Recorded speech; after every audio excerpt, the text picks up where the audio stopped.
Good morning. പലരും എന്നോട് ചോദിച്ചിട്ടുണ്ട് എങ്ങനെ കർത്താവിൻ്റെ ശബ്ദം കേൾക്കുന്നത്. കർത്താവിൻ്റെ ശബ്ദം കേൾക്കാൻ ഏറ്റവും ഉറപ്പായിട്ടുള്ള മാർഗം read the Bible, read the word of God. ഒന്ന് ബൈബിൾ ദൈവത്തിൻ്റെ വചനമാണെന്ന് അടിയുറച്ച് വിശ്വസിക്കുക. ഇന്ന് ഒത്തിരി ആൾക്കാർ ഒത്തിരി ലോകത്തിലെ ഫിലോസഫേഴ്സ് എഴുതിയതും അല്ലെങ്കിൽ വലിയ വലിയ ഗ്രന്ഥകർത്താക്കൾ എഴുതിയ ബുക്സൊക്കെ എല്ലാം കിട്ടുന്ന എല്ലാം വായിക്കും. എത്ര സമയം ഇരുന്ന് വായിക്കുന്നറിയാം, ലൈബ്രറി മുഴുവൻ വായിച്ചു തീർക്കും.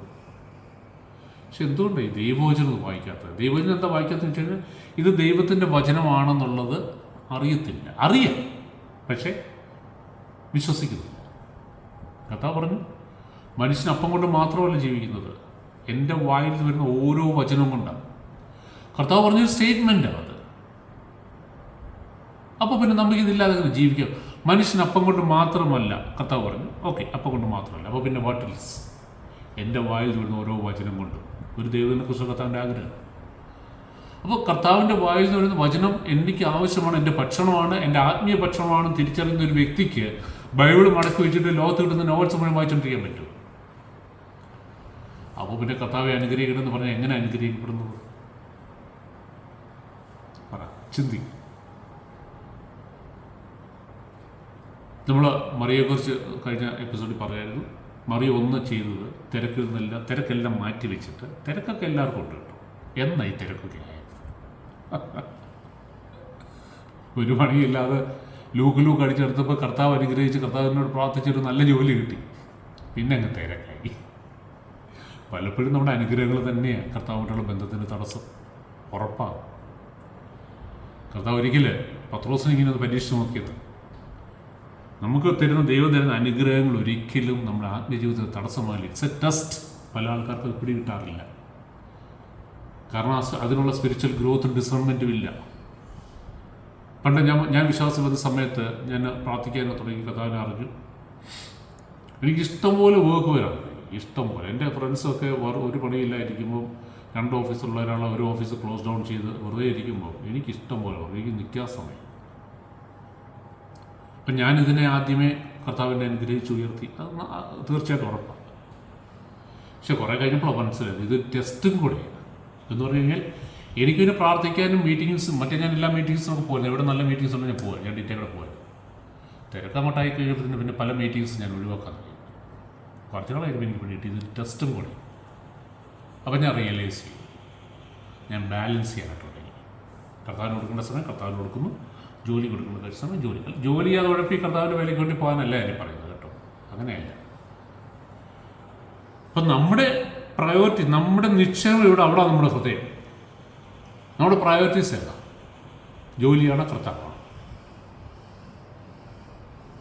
പത്രോസിനെ നമ്മൾ ലൂക്കോസിന്റെ സുവിശേഷം വായിക്കുമ്പോൾ അതിനകത്ത് എഴുതിക്കുന്ന ഒരു ഭാഗമുണ്ട്. ലൂക്കോസ് 5:1 മുതൽ ഞാനത് വായിച്ചു കേൾപ്പിക്കാം. ലൂക്കോസ്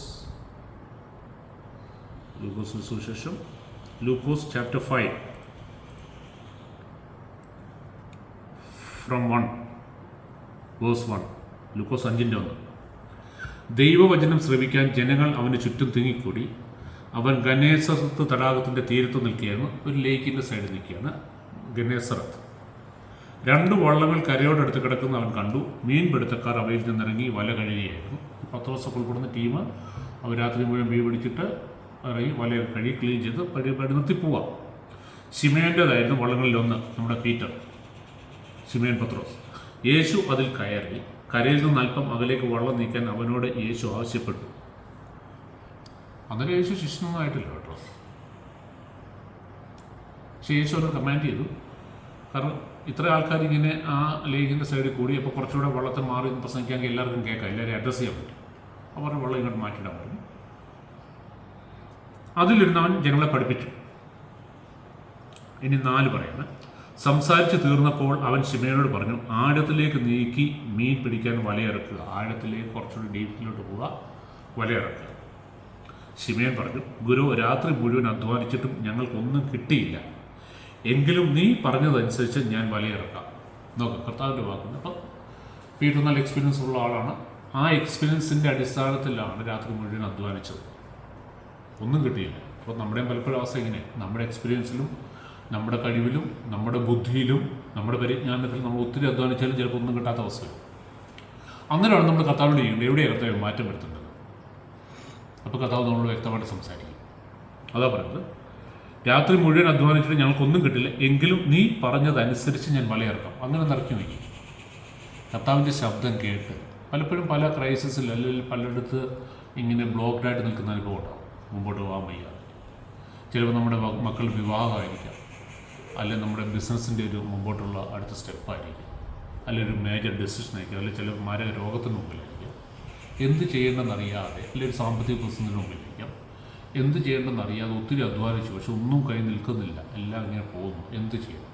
കർത്താവിൻ്റെ എന്ന് ഉറപ്പായിട്ട് പറയാം. കർത്താവ് കാണിച്ചു തരും എവിടെ വല ഇറക്കണം. കർത്താവ് പറയുന്നവർ ചെയ്യും. നീ പറഞ്ഞതനുസരിച്ച് ഞാൻ വലയിറക്കാം.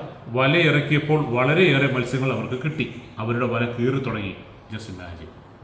അത്രയും എക്സ്പീരിയൻസ് ഉള്ള കർത്താവിന് കടലുമായിട്ട് എന്താ experience? He was a carpenter, പക്ഷേ is a child of God, ദൈവ പുത്രൻ. ഇപ്പോൾ കർത്താവ് ജ്ഞാനദൃഷ്ടി കണ്ടു എവിടെയാണ് മീനുള്ളത്. ഓക്കെ. വലയിറക്കിയപ്പോൾ വളരെയേറെ മത്സ്യങ്ങൾ അവർക്ക് കിട്ടി. അവരുടെ വല കീറി തുടങ്ങി. അവർ മറ്റേ വള്ളത്തിലുണ്ടായിരുന്ന കൂട്ടുകാരെ ആംഗ്യം കാണിച്ച് സഹായത്തിന് വിളിച്ചു. അവർ വന്ന് 2 വള്ളങ്ങളും 3-6 ആളുകളും നിറഞ്ഞു.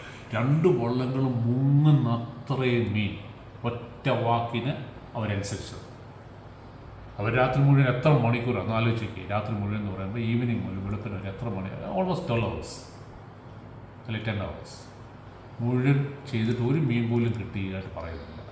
പക്ഷേ കർത്താവിൻ്റെ ഒറ്റ വാക്കിന് വല്ലതും സിറ്റുവേഷൻ മുഴുവൻ അങ്ങ് മാറി. ബാക്കി അടുത്ത ദിവസം കർത്താവ്